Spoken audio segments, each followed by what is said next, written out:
Good morning. Good morning. So today we are back in our what was supposed to be 1 month on eschatology and everything that encompasses, but has now become 3 months with 1 more to go. So today we're going to talk about New Earth, or the time when Earth and Heaven will be united. So for today's class, I'm focusing on what we know, or some of the theories on what New Earth will be like and what we can expect to be doing, and how things will be on New Earth. There's a lot, so I may not cover every question you have. Feel free to ask your questions. I'll do my best. There's still a lot with that this is unknown. So, like I have before, I relied heavily on Randy Alcorn's book, Heaven, for this. He does back things up with biblical text and his theories. He's kind of viewed as like an expert on this, but I still think that you should read the Bible for yourself as well and make some assessments on what you think, because it's not totally clear on everything. But right now there are generally 2 schools of thought in how New Earth will come to be. Some people believe that the current Earth will be wiped out of existence and replaced with a new Earth, and others believe that the current Earth will be refreshed or remade in some way. The entire conversation we're having today is, like I said, a result of a few months ago we looked at the different eschatological views. So it makes sense to note that regardless of whether you take a pre-mill, post-mill, or out-mill, or some other approach to eschatology, all 3 of those major ones agree that once time on present Earth is over, there will be a new Earth, but positions can differ on whether they ascribe to an entirely new Earth or a renewed Earth. So what makes some people think that Earth will be obliterated and wiped out of existence? Certain scriptures use terms like perish, destroyed by fire, and pass away when speaking about the end of time on current Earth. And this leads people to believe that Earth will be destroyed in a sense, that it will cease existence before a brand new Earth is created. However, we have scripture that indicates that certain earthly things will remain. For example, 1 Corinthians 3:12-15 indicates that wood, hay, and straw will be destroyed, but that God's judgment will purify gold, silver, and costly stones. Revelation 14:13 also tells us that certain things that believers did on earth will follow them into heaven, and it seems to provide some argument then that the destruction of present earth might not be the way we normally think of the word destruction. One argument for renewal or regeneration of present earth that I read says, if God would have to annihilate the present cosmos, Satan would have won a great victory. Satan would have succeeded in so devastatingly corrupting the present cosmos and the present earth that God could do nothing with it but to blot it out totally out of existence. But Satan didn't win such a victory. On the contrary, Satan has been decisively defeated. God will reveal the full dimensions of that defeat when he shall renew this very earth on which Satan deceived mankind and finally banish from it all the results of Satan's evil machinations. We also know that God did destroy the earth once, right? Water. Yes. The flood happened, and that resulted in the destruction of earth. But it didn't result in our tiny planet being blotted out of existence and then remade. We have precedent that to destroy something doesn't necessarily mean to obliterate it or remove it completely. It's entirely possible for God to use fire to reduce the current earth to whatever condition he pleases, and then renew the current earth to the new earth. New earth will be a lot like current earth, but better. We have the picture of what earth is supposed to be when we look at the flowing rivers, majestic mountains, and lush pastures. These are all created by God, so we can expect that on new earth will probably be similar, but better in some ways. If I tell you I'm making pancakes, you have an idea of what I mean. So if I gave you waffles instead, you'd be confused. When we say new earth, that's just an adjective to help us understand the forthcoming changes in nature, but earth isn't suddenly going to be a waffle instead of a pancake. And I'm sure we all have a lot of features about ourselves that we like right now, and you probably wonder what we'll be like when everything is made new. 1 Corinthians 15:42 gives us a picture of what our bodies might be like, and it tells us that the resurrected body is imperishable, it's glorified, it's powerful, and it's spiritual.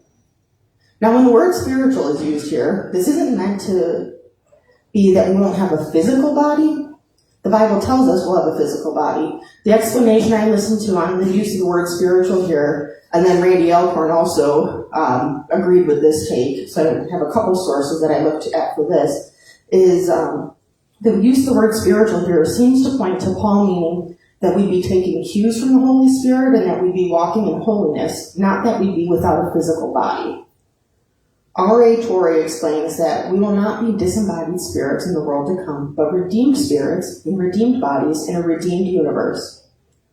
God intended for our bodies to last as long as our souls, and he gave us physical bodies before filling us with the breath of life. Death separates us from our physical body, and that wasn't the intention. That is a result of the fall. People frequently get hung up on the idea that the physical world is bad, but that's not biblically supported. God called the physical realm very good in Genesis. That tells us that God doesn't dislike material or physical beings. And we're not told that we'll receive brand new bodies. If resurrection meant the creation of a new body, Jesus' body would have stayed in the tomb. And I think that would have posed a host of other issues around the resurrection of Jesus. However, that's for another day. Jesus' bodily resurrection gives us a glimpse into our bodily resurrection to come. We already have working models of our bodies here, and we currently live in them. While these bodies have issues, those will be upgraded and repaired in our resurrected bodies. Not to liken us to androids or computer software, but our bodies will get an upgrade. Jesus walked on earth for 40 days in his resurrected body, and we know that he walked, not hovered as he moved about. We know that he cooked and ate. We know that he carried on conversations and wore clothing. We also know that Jesus materialized in a room in John 20:19. Now, it's entirely possible that certain actions, like showing up in a room without using a door, is a result of Jesus having capabilities beyond what we'll have as a result of his divinity. I suppose we don't know exactly what our glorified bodies will look like, but I don't imagine it will be totally unfamiliar or foreign to us. All creation groans for things to be made new and be made right, and part of that is because we have some semblance or idea of how things are supposed to be. And that includes the facts that our current bodies resemble, at least in some ways, the way in which God created us and intended us to be. So what are some things we'll do on New Earth? Well, we'll worship God. We'll be face to face with our Creator, and the Bible describes it as something beautiful to behold. No lesser thing will be able to distract us from him. As I try to frame this in ways we might be able to understand using earthly analogies, I would think about the first time the groom sees the bride on the wedding day, when the groom sucks in just a little bit of air the moment he sees her as he tries to stifle tears. He looks at her, studying every detail of her face, the dress he's never seen, and the glow she has that day before she walks to him and he reaches for her hand, almost checking to make sure she's really there. Or the first time a mother gets to see her baby. Months, patient preparation, planning, and longing to be face to face with someone she knows but hasn't seen yet in person. The baby comes out and she hears those cries and breathes a sigh of relief before the baby is placed on her chest and she gets to count fingers and toes, the wrinkled soft skin on her skin. The whole world melts away in those moments, and nothing can separate the groom from the bride or the mother from her baby. Maybe that's what it'll be like for us. In the moment we're with God, we won't be bored. Worship isn't just singing songs in a church service. We worship God in all sorts of ways. We worship God by serving him and serving others in our community. If we think worship is merely singing a few songs for 20 to 30 minutes once a week, we really need to assess what we're doing with our time and find other ways to worship. We'll eat and drink. Eating and drinking isn't a result of the fall. Adam and Eve ate before the fall, and Isaiah speaks to a feast being prepared. Now, some believe the reference in Isaiah to refer to the millennium period where Jesus is reigning on earth, and I think that interpretation then is dependent on your eschatological view. But we do know Jesus also ate in his resurrected body, so regardless of the view you take on the Isaiah passage, you have evidence that we would probably eat as well, given Jesus ate. Time and space will likely exist. From the Genesis account, there seems to be an indication of time and space existing. And when you consider that you'll be able to move about, it makes sense to have set locations and time to be able to decide meetings and things like that. Now, I do believe, and it seems that scholars also believe, that time and space may work differently than we currently understand it, but it's unknown exactly how it will be different. We think, seasons and weather will likely exist. The Bible tells us that God gives autumn and spring rains in season. We assume New Earth will be a nice 70-degree day with part sun, low humidity, but that's not necessarily biblically supported. The seasons and weather are not per se results of the fall. Job tells us that lightning, thunder, rain, and snow all declare God's greatness. This doesn't sound like God is displeased with weather.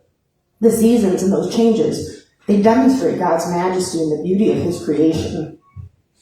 Everyone always wants to know about animals. It's always a question, so there will probably be animals. Whether it's your dog, Max, I don't know. But we do know that, prior to the fall, God created animals, and they were there, so we may not entirely know how the animals will live or interact with each other, because Isaiah 11:6 tells us that the wolf will live with the lamb, or wolf will lie with the lamb. And that seems to indicate a change in the structure of the animal kingdom. But that remains to be seen. You'll still be you. I'll still be Brittany. But we'll all be better.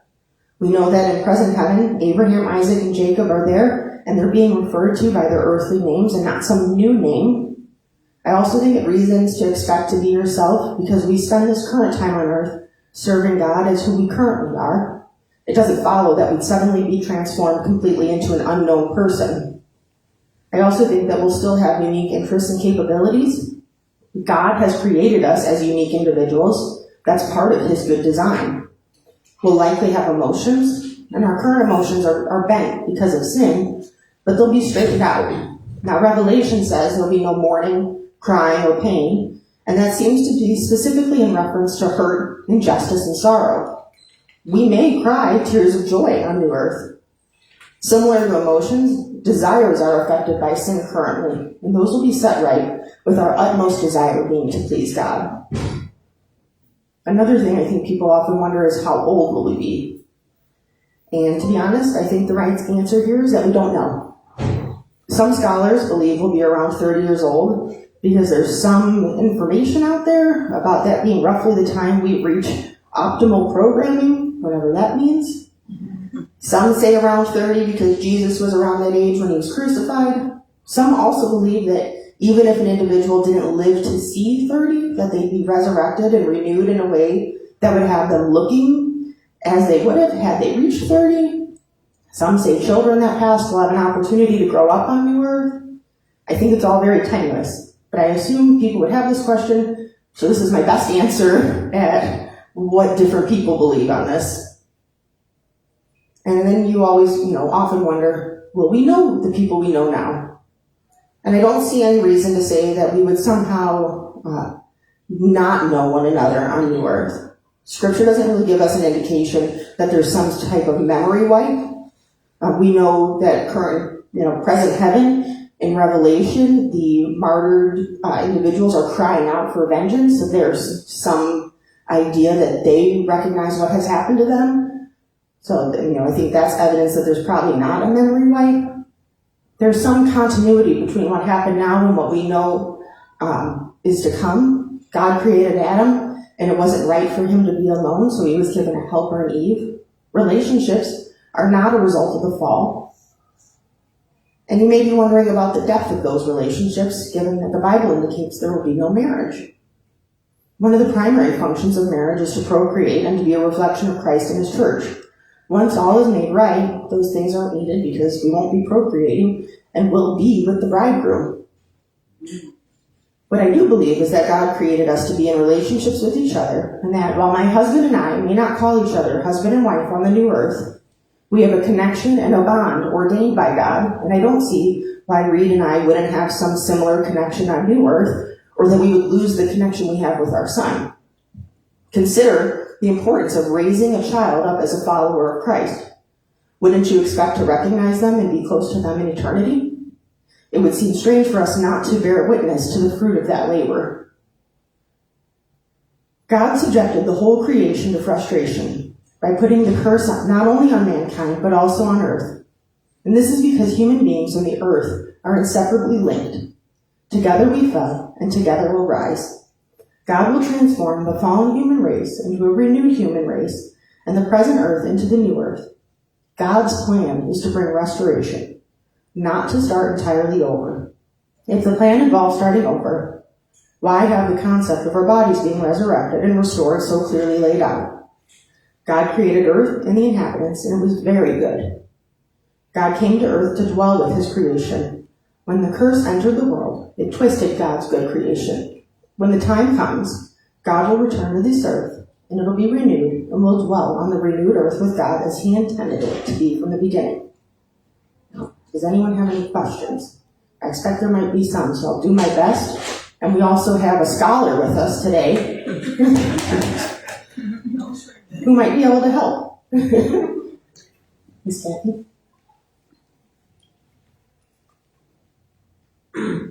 This is kind of minor, but it's been bothering me. There's a new heaven and a new earth, and we know that that will be.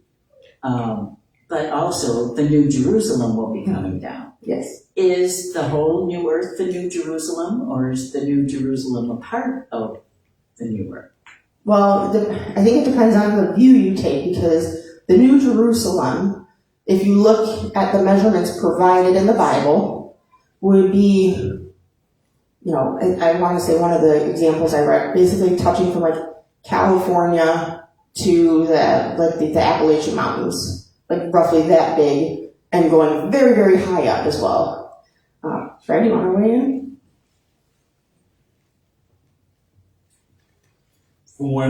From what I understand right now, it's going to be a cube. Right, yeah. At least 12,000 square miles. Some people say it's a pyramid.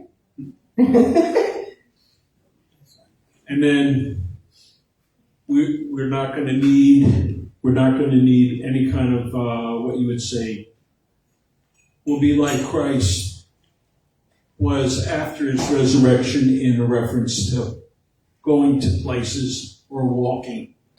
Yeah, so you'll be able to travel about. There's an indication that there are gates, and the gates never close, meaning, the reason you would have gates closed is for safety and security at night during, the biblical times. The gates don't need to close because everything is safe. So the thought is possibly we would be able to move about. There's plenty of room for people to live in New Jerusalem. And if you look at Randy Alcorn's book, Heaven, he talks about, looking specifically too at some of the text in the Bible, Hebrews 11:6 says that he has prepared a city for them in reference to New Jerusalem. And it's using the present tense, which means that it currently exists. So in present heaven, the thought is that the New Jerusalem currently exists, and then it comes down out of the heavens and rests here on earth. Yeah, everything, we view, I think, heaven and earth as being very separate, but God's intention is to dwell with us, like he did in the beginning. The separation is, I would say, the result of the fall. Does that answer your question? No, but... No, it's tough. I don't know if anyone else has anything they want to add. Is there more earth than there is the Jerusalem? I guess my question back would be, does it change something for you if there's, No. True, yeah. And I think, if we're living in a city, probably still reason that we could go walk about and view, the rest of God's creation. Some people like to take their walks on city blocks. Some people like to walk on a little, gravel trail. Tom? Just for fun, Kathy, there are some people that think the New Jerusalem is primarily a metaphor used by John to demonstrate that God is present with his people. And so, right in the Old Testament, Jerusalem is the place where God dwells in the temple. And so the fact that there's a New Jerusalem down is signifying that God is now amongst his people. And so there are certain scholars who will read it less as a literal city encompassing like a geographical area and more a symbol that God has fully dwelled with his people. And then in the ancient world, you have this image of people going to the city to make offering to the king. And in Revelation, we have the people pouring in into those open gates. And so the idea is that the whole world can now come before God. Not saying you have to believe that, but there are certain scholars who will say it's less about a physical Jerusalem and more about what Jerusalem signified to the Jewish people, to the early Christians, namely the dwelling place of God, fully being with his people. So that's another way you could look at it. Right? No oceans. No oceans. It'll be as it was before the flood. No sun.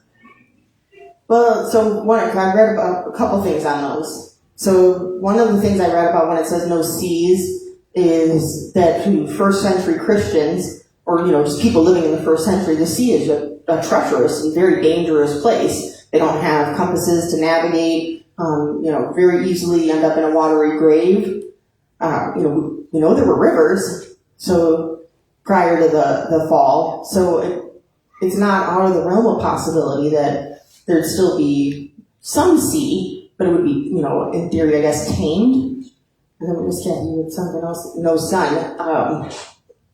One of the things I read this week about that was that it's not per se that there'd be no sun. It's like the light that's emanating wouldn't necessarily require the sun, but it doesn't, say for sure that like the sun's going to get wiped out. God's Shekinah glory.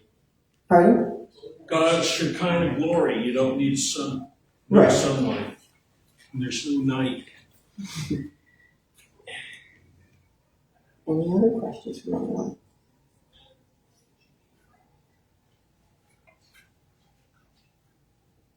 I don't imagine I answered everyone's questions on what New Earth's going to be like. There were many, many chapters in the book, and I had a little bit of time to fill. Well, if that is it, next month people have an interest in talking about hell, so we'll be talking about hell. That's it. Well, thank you all and enjoy your weekend.